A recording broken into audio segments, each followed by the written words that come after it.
बिस्मिल्लाहिर्रहमानिर्रहीम। लाखों करोड़ों दुरूदो सलाम मोहम्मद मुस्तफ़ा सल्लल्लाहु अलैहि वसल्लम और आले मोहम्मद पर।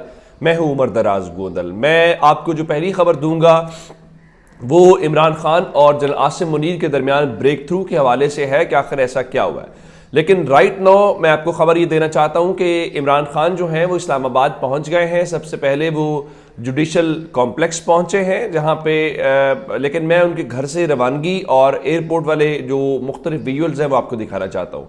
ये जो फुटेज आप देख रहे हैं ये इमरान खान के घर से निकल के केनाल रोड के ऊपर आने वाली फुटेज है। आपको उनका काफिला नज़र आ रहा होगा कि 4 से 5 गाड़ियाँ उसके अंदर हैं। उसके बाद ये आपको मोटरवे के ऊपर उनकी गाड़ियां जाती हुई दिखाई दे रही हैं और इस बार उनकी गाड़ी के ऊपर कोई भी बैठा नहीं हुआ, ना लोग पीछे खड़े हैं। 4 से 5 लोग हैं, ज़ाहिर है उनके साथ बुशा बीबी भी इस वक्त मौजूद है। और ये जो फुटेज है ये जुडिशल कॉम्प्लेक्स के इहाते की है जहाँ पे उनकी गाड़ी को आज यहाँ पे अंदर गाड़ी नहीं आने दी जाती थी। आपको याद होगा जब इमरान खान कहते हैं कि मुझे वहाँ पे मारने की कोशिश की गई और गाड़ी गेट के ऊपर रही। लेकिन आज उसकी वजह क्या है? उसकी वजह यह है कि इस्लामाबाद में तो दफ़ा 144 ऑलरेडी है ही है। रावलपिंडी के अंदर इमरान खान ने नैब के ऑफिस के अंदर जाना है तो वहाँ पे भी दफ़ा 144 के अंदर जो है वो तौसीह कर दी गई है। तो इसका मतलब क्या है कि इस्लामाबाद के अंदर रेंजेस भी हमें दिखाई दे रही है और सूरत हाल थोड़ी सी इस किस्म की है जिससे आज उनके क्या कहते हैं कि कारकुनान ज़ाहिर है जो आमतौर पर टोल प्लाजे के ऊपर मौजूद होते हैं वो आज नहीं थे। उसकी वजह क्या है? उसकी वजह यह है कि आप वहाँ पे आएंगे तो जितने मुकदमात दर्ज हुए हैं उसमें कुछ तो नामजद अफराद हैं और कुछ उसमें नामालूम अफराद हैं। तो सब के सब नामालूम अफराद की जो फहरिस्त है उसके अंदर धर लिए जाएंगे। तो ज़ाहिर है इस वक्त हर कोई छुपता फिर रहा है और बचता फिर रहा है गिरफ्तारियों से।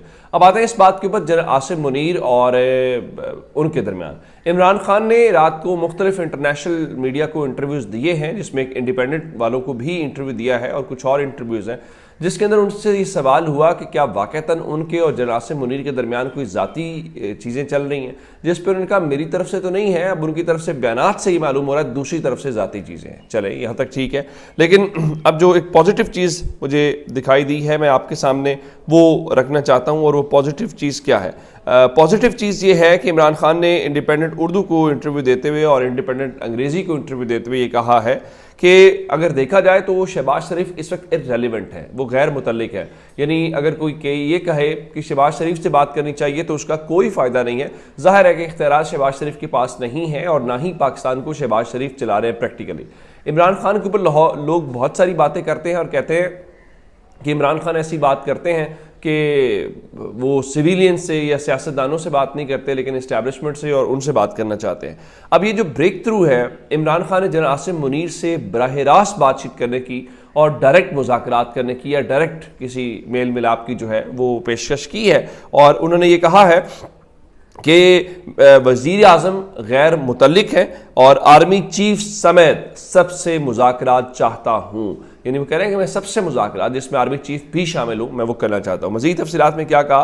उन्होंने कहा कि आर्मी चीफ इस्टेब्लिशमेंट समेत किसी से भी मुज़ाकरात चाहता हूँ लेकिन ताली दोनों हाथों से बजती है। और अब इसका मतलब बहुत वाज़ेह है कि वो इस बात के ऊपर तैयार तो दिखाई दे रहे हैं कि वो मुज़ाकरात, लेकिन मुज़ाकरात जो है वो एक तरफ से अगर इमरान खान कहते भी रहे तो वो मुज़ाकरात नहीं हो रहे। मैं यही बात गुज़श्ता रोज़ में अपने वीलॉग्स के अंदर की थी, अब भी, कि जो फरीकैन जिस जिस जगह के ऊपर मौजूद है उन्हें एक एक कदम पीछे हटना पड़ेगा और पाकिस्तान के लिए कोई बेहतरी की राह निकल आएगी। लेकिन अब मैं जो बात कह रहा हूँ कि तहरीक इंसाफ छोड़ने वालों में इमरान खान के जो घर वाले हैं वो भी शामिल हो गए। वो कैसे?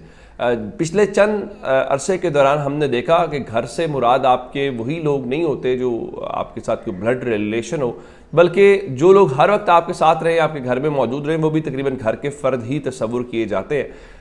पिछले चंद महीनों या 1 साल डेढ़ के दौरान एक शख्सियत जो 24/7 इमरान खान के घर में मौजूद होती थी, बड़ी एक्टिव थी मीडिया को कोऑर्डिनेट करने के, वो थी मुसरत जमशेद चीमा। और उनके जो हस्बैंड है जमशेद इकबाल चीमा बड़े मुतहरिक कारकुन रहे। उन दोनों को भी गिरफ्तार कर लिया गया। दोनों को गिरफ्तार करने के बाद आज उनके वकील और उनके साहबजादे ने इस बात की तस्दीक की है। ज़रा बड़ी इंटरेस्टिंग खबर है और ख़बर क्या है कि उन्होंने पाकिस्तान तहरीक इंसाफ छोड़ दी है और बताया है कि जैसे ही वो रिहा हो जाएंगे تو وہ تحریک انصاف کو چھوڑ دیں گے، ان کا دل بہت رنجیدہ ہے۔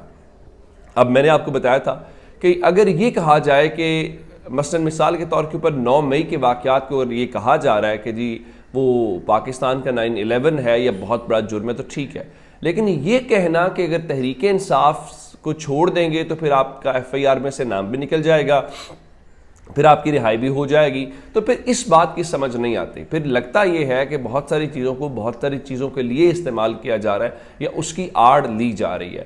اگر تو کسی کا جرم ہے تو پھر وہ تحریک انصاف کو چھوڑے، تحریک انصاف کے اندر رہے، اس سے کوئی فرق نہیں پڑنا چاہیے اور جرم کے معاملے میں قانون کو اپنا راستہ لینا چاہیے۔ لیکن یہاں پہ صورتحال تھوڑی سی اور طرح کی نظر آ رہی ہے۔ نظر یہ آ رہا ہے کہ تحریک انصاف کے اوپر غیر اعلانیہ طور پہ پابندی لگا کے ہر کسی کو یہ آپشن دے دی گئی ہے کہ آپ نے تحریک انصاف کو چھوڑنا ہے تو آپ کو فوری طور پہ چھوڑ دیا جائے گا۔ اور ایک اور اس میں دلچسپ بات کیا ہے، عمران خان سے جب یہ پوچھا گیا کہ یہ جو لوگ ہیں کیا آپ ان کو واپس لیں گے، جس کے اوپر عمران خان نے یہ کہا کہ جناب مجھے اندازہ ہے کہ وہ لوگ اتنی پریشر کے اندر جا رہے ہیں، تو وقت آنے پہ یہ سب لوگ جو ہے وہ تحریک انصاف کے اندر واپس آ جائیں گے۔ اور یہ چیزیں انڈرسٹینڈ بھی کرنی چاہیے، لوگوں کے کاروبار ہے۔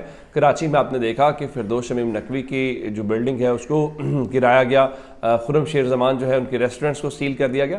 تو جن کے پاس طاقت ہوتی ہے وہ طاقت کا استعمال کرتے ہیں اور لوگوں کو بہت کمپرومائز کرنا پڑتے ہیں۔ ایسی بات نہیں ہوتی کہ آپ ہر کسی کو کہیں جی وہ بھی بک گیا یا آپ کہیں وہ بھی ڈر گیا جی لیٹ گیا جی پریشر، ایسی نہیں ہے۔ جب تک آپ کسی کے وہ شوز کے اندر ہوتے نہیں ہیں تو آپ اس کو محسوس نہیں کر سکتے۔ تو ان لوگوں کے بہت سارے وہ چیزیں ہیں، کاروبار ہیں، بچے ہیں، فیملی ہیں، تو بہت کچھ کرنا پڑ رہا ہے۔ لیکن میں آپ کو ایک اور جو بات بتانا چاہتا ہوں وہ اوورسیز پاکستانیوں کے حوالے سے ہے۔ اور اوورسیز جو پاکستانی ہے یہ بڑے پاکستان کا ایک سرمایہ ہے۔ میں اس لیے ان کو سرمایہ کہتا ہوں کہ وہاں پہ وہ پاکستان کا کیس لڑتے ہیں، وہ یہ ڈپلومیٹس نہیں ہوتے، یہ کوئی فورن ہم نے وہ ایکسپرٹس ہائر نہیں کیے ہوتے، بلکہ یہ پاکستانی ہیں۔ ان کے دل ہر وقت یہ وہاں بیٹھے کسی بھی ملک کے اندر ہوں لیکن دل پاکستان کے ساتھ دھڑکتے ہیں، یہ دعائیں بھی کرتے ہیں، یہاں کی خیر خبر بھی رکھتے ہیں۔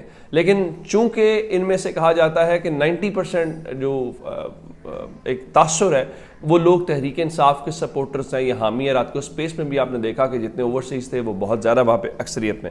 اب ان اوورسیز کو کنٹرول کیسے کیا جائے؟ یعنی پاکستان کے اندر تو گرفتاریاں ہو رہی ہیں، کسی کو کسی طریقے سے لے گئے، کسی کو کسی طریقے سے۔ اوورسیز پاکستانی جو ہیں، جو مثلا امریکہ بیٹھا ہوا ہے، کوئی انگلینڈ بیٹھا ہوا ہے، کوئی دبئی بیٹھا ہوا ہے، کوئی سعودی عرب بیٹھا ہوا ہے، کسی بھی ملک کے اندر بیٹھا ہوا ہے، تو وہ کیسے قابو کریں؟ اب اس سلسلے میں کچھ دن پہلے خبر آئی تھی کہ حکومت نے ان کو قابو کرنے کا پلان بھی بنا لیا ہے۔ تو ذرا اب جو ہمارے اوورسیز بھائی بہنیں ہیں وہ ذرا تیاری پکڑ لیں، اب کام شروع ہو گیا ہے اور پہلا مقدمہ درج ہو گیا۔ خبر ہے کہ سوشل میڈیا ریاستی اداروں کے خلاف شر انگیزی کرنے والے اوورسیز پاکستانی پر پہلا مقدمہ درج ہو گیا۔ خبر ہے کہ یہ جو مقدمہ ہے وہ پشاور کے تھانہ شرکی میں درج کیا گیا ہے، جس میں بتایا گیا ہے کہ ایک ملزم جس کا نام سید ولی ہے اور وہ اس وقت سعودی عرب کے اندر مقیم ہے، اور اس نے ریاستی اداروں کے خلاف شر انگیز بیانات اور گالم گلوچ کی ہے، جس کی دفعات شامل کر لی گئی ہیں اور وہاں پہ مقدمہ درج کر دیا گیا۔ اور اس کے علاوہ یہ بتایا جا رہا ہے کہ پولیس نے ملزم کو پاکستان لانے کے لیے کارروائی کا بھی آغاز کر دیا ہے اور متعلقہ حکام سے بات چیت جاری ہے۔ میرے خیال سے یہ کسی صورت میں تو کئی جگہوں پہ شاید آپ کر لیں، لیکن امریکہ، برطانیہ، یورپی یونین، جن ملکوں کے اندر ہیومن رائٹس کے، وہاں پہ کیسے ہوگا؟ اور اگر ہم یہ کریں گے تو پاکستان کے اوپر کیا اس کے ہمیں اثرات؟ میرے خیال ہے یہ ہمارے جو مقتدر لوگ ہیں، جو صاحب اقتدار اور صاحب اختیار لوگ ہیں، ان کو اس کے اوپر بھی ضرور غور کرنا چاہیے۔ اپنا بہت سارا خیال رکھیے گا۔ خدا حافظ۔